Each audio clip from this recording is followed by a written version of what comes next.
everybody. Welcome to another Taco Tuesday. It's Pastor Jake. I am here, or I was here, at La Fondida Authentic Mexican Restaurant, or Authentic Mexican Kitchen, up here in Denton off of, I think this is Teasley. At any rate, I was on the phone talking to a colleague when I went in, and I thought it was going to be a while for my order, and then it wasn't. And so I didn't want my tacos to get soggy. I'm sure you can understand this.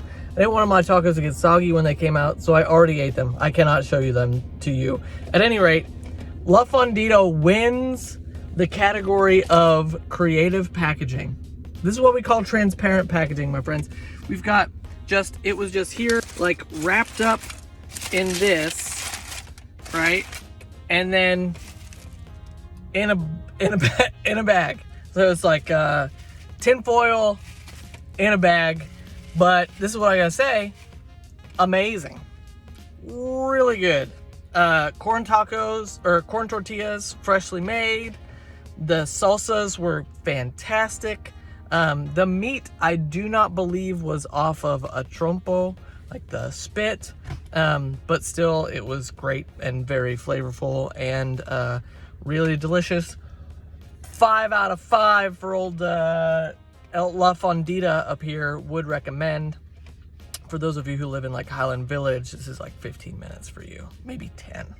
And that's reasonable, totally reasonable for a lunch break. At any rate, this week is the week that we celebrate Father's Day on Sunday, but that's June 20th, and Saturday is June 19th, which is Juneteenth, a celebration and a date on the calendar that I'm not sure that I had ever heard of before I moved to Texas, or maybe like a year before that. And if you don't know, for whatever reason, maybe you're watching this and you're not from Texas, or you hadn't heard, Juneteenth is the celebration of the Emancipation Proclamation finally being read to essentially the last enslaved people in America down in Texas in Galveston in 1865, on Monday, June 19th, 1865. So it was a full 2 years, 2.5 years really, that folks in Texas were still enslaved. Texas was one of the farthest away states, slaving states, and so the news there didn't get to folks. They didn't hear. So it wasn't until a Union Army general came down, Granger was his name, and came in and read the proclamation that people were free, that the news got here. And that's how it went, right? It wasn't like Abraham Lincoln declared the Emancipation Proclamation in 1862, and then it took place in January 1 of 1863, and then it was immediately, there was no Twitter 150 years ago, and so it didn't just happen, and generally because slave owners would control so much of how things went. If they heard about it, they would ignore it. And so it was really when Union troops would come into a place that the Emancipation Proclamation would be enforced, that emancipation would be enforced. So it wasn't for 2.5 years that the enslaved folks here in Texas got free. And you might be saying, well, Jake, what is this Taco Tuesday? What are you doing? You just talking about Juneteenth? And the answer is, well, yeah, kind of. We just came off of talking about the body metaphor, and I was talking about how important it is for us in the Christian community to care for one another, right? And how what Paul does with that body metaphor is sort of decentering every part. He says, oh yeah, you're the eye, great, but you need your hands, or you need your heart, or you need your ears, right? If there was no ears, where would the hearing be? Everybody needs one another in the Christian community. And if we want to like expand that metaphor, right? If we look at these early Christian stories and the early Jewish stories of creation and sort of this siblinghood of all people, if this is our origin story, that we are that we are one with one another, then that body metaphor that Paul gives us isn't only applicable, though it is very much applicable to the Christian community in the ways that we need to be humble and honor one another and encourage one another and love one another.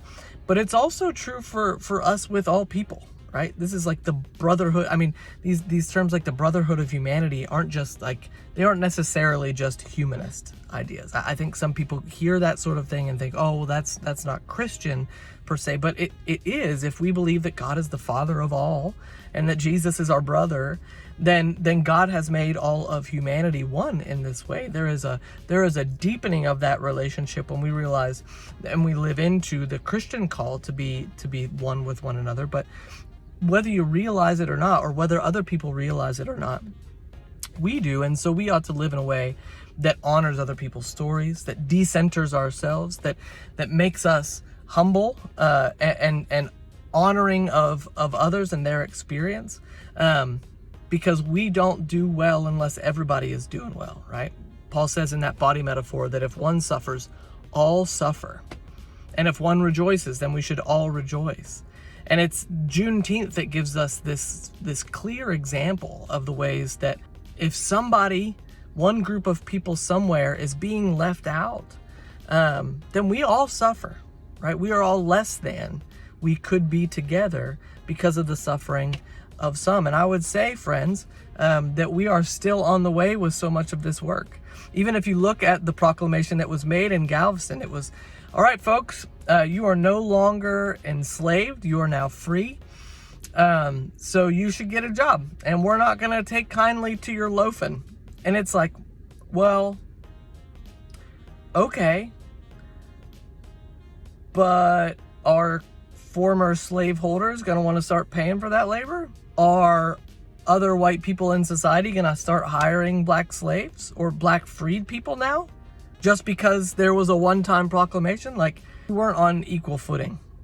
And so it matters so much for us to be conscious of the stories of other people and the stories that have shaped our common life together, that we might continue working for the betterment of all people as a Christian commitment, and as part of our Christian character. So my friends, La Fondida would recommend the Al Pastor here, and would recommend living in humility and love with and for all people. For God has called us all together to love everybody, that we might be one human family, and that we might celebrate as all are lifted. Grace and peace to you. We'll see you soon. Hope to see you this Sunday at Father's Day and the start of our series, Did You Hear? About scriptures that are odd and obscure that we're going to try to make accessible and applicable to our lives. So I hope to see you there. We're talking about King Josiah this week. So grace and peace to you, friends. We'll see you then.